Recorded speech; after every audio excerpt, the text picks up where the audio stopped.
All right, so today's video is going to be a bit of a different one. It's more of a rant, really.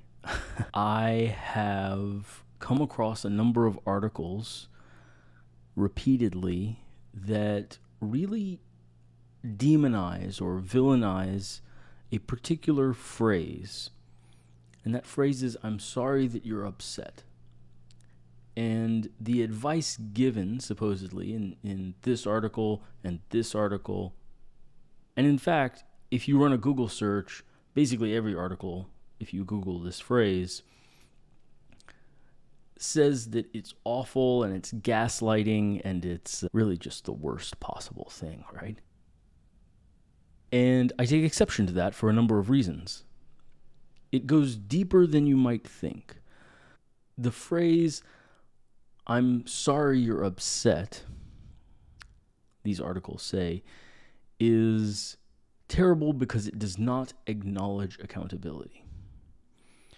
And I would argue that that's exactly right, except that that's why it is such a good phrase to use. Because it allows for empathy, it allows for a gesture of emotional connection before we agree on who is accountable for what.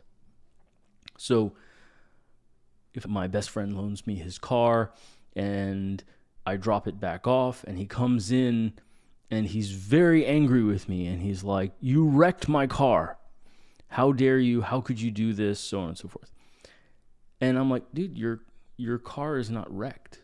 Like, it's literally sitting out front. It's fine. Maybe you saw a different car that looked like yours. Maybe who knows what happened, but your car is actually not wrecked. I didn't wreck it. Your car is fine." If he is very worked up, so worked up that he cannot hear me explain that he's just mistaken, then in an effort to reach an empathetic bond that will allow us to try to ramp the situation back down, I can say, "Hey, I'm really sorry you're upset, but let me explain why your upset is not valid." And this is where the conversation gets controversial, and I don't know why it's controversial, but there is a prevailing idea that all emotions are valid, that you should validate anyone's emotions at all times, no matter what. And I think that that is absolute bullshit. No, all emotions are not valid.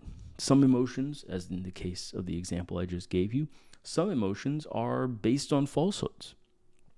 They're based on false information. And those emotions, the emotions that follow from false information, are not valid because the information's false. Emotions that are based on different beliefs are difficult to validate. If my friend or my girlfriend gets upset with me because of some astrological sign change, well, I can't validate her emotion because I don't share her beliefs. I can't say, "Yeah, I'm really sorry that my Mercury is in rising," or whatever it is, because I don't share those beliefs. All I can say is, "Hey, I'm sorry you're upset. I care about you. I don't want you to feel negative emotions." But I can't say that I have done something wrong, even if you feel like I have. We don't agree. And so the danger of villainizing the phrase, "I'm sorry you're upset," is that it is a sneaky way of forcing the other person to admit fault, even if they don't agree that they are at fault.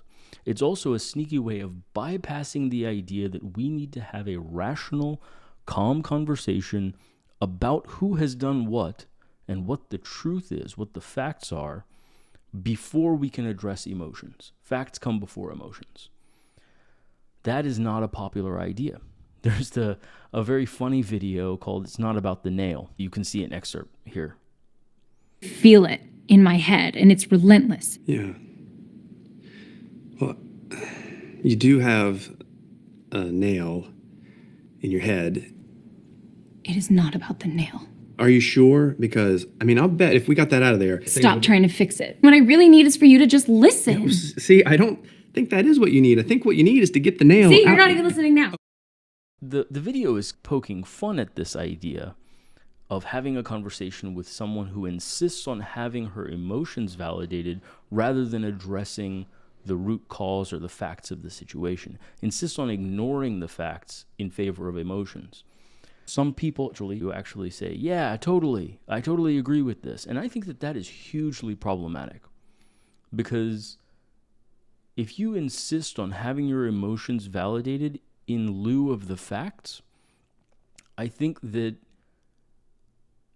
you are promoting a system in which the most emotional wins. The person who is the most offended, the person who's offended first, the person who can generate the most internal emotional response will always win, because all emotions have to be validated. And if you merely attend to the emotion, I'm sorry you're upset, that is not good enough. You have to admit fault. You have to say, I'm sorry I did this. I'm sorry I hurt you, even if you don't agree.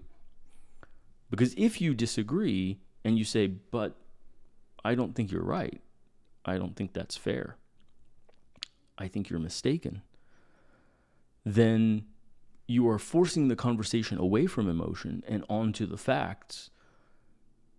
And this entire cultural push, I think, is underlying a lot of the cancel culture that we're seeing, a lot of the rapid offense that we're seeing, and the idea that there is no such thing as an overreaction. I think that's absurd. Of course, there are situations in which people react with an inappropriate degree of emotion. If I drop a pen and I absolutely lose my shit and start breaking things and throwing things, that would be an inappropriate emotion.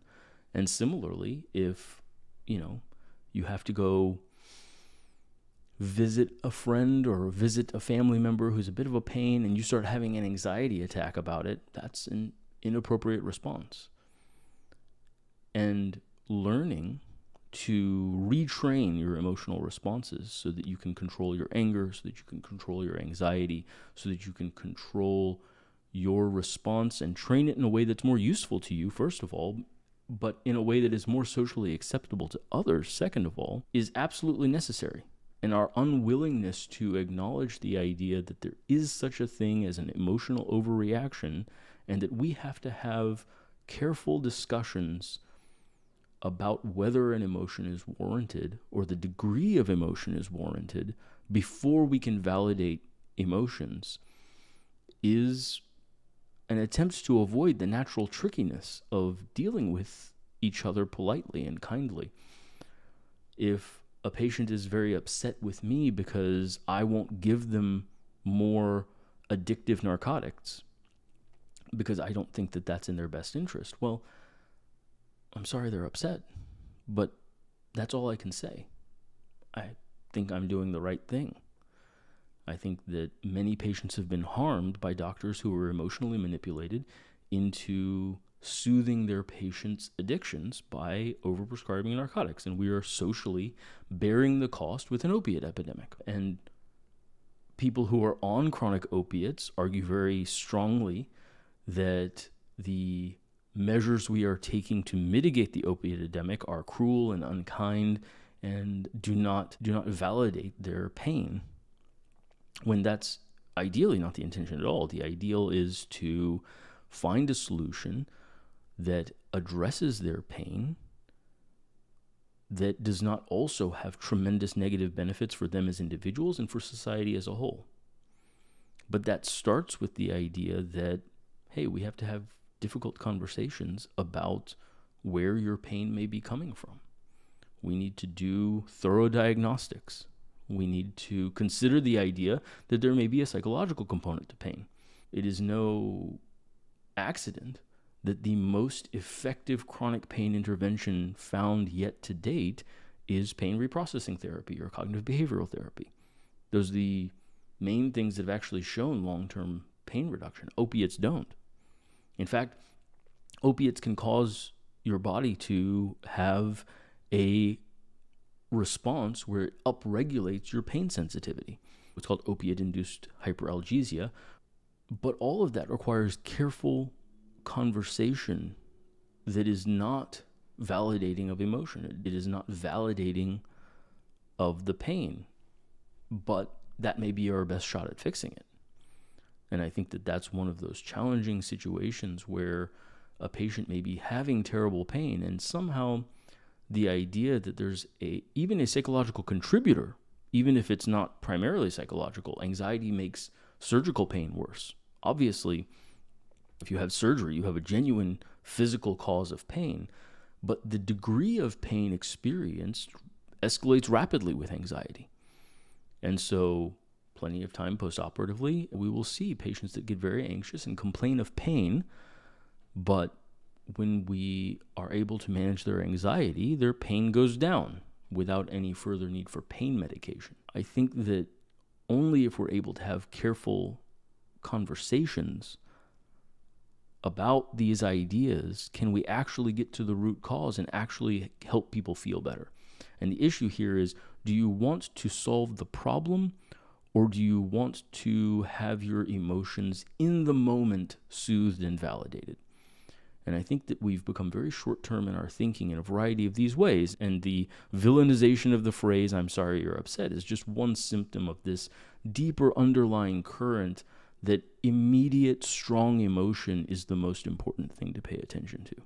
And if you are uncomfortable, whether that's an emotional discomfort, anxiety, pain, addressing that discomfort is more important than having a calm, logical conversation about what the facts are, what we think is appropriate, and whether your discomfort is appropriate or whether your discomfort is an excessive response. Viktor Frankl, who was writing coming out of the Holocaust, for those of you who don't know, he wrote a lot about people who were in the concentration camps and did not have the same emotional reactions as other people. They were able to find sources of meaning even in that dire circumstance. And one of his famous quotes is that between stimulus and response, there is a space. Socially, we are compressing and removing that space more and more, and insisting that the stimulus of an event or a feeling determines our response, and we have no power of choice.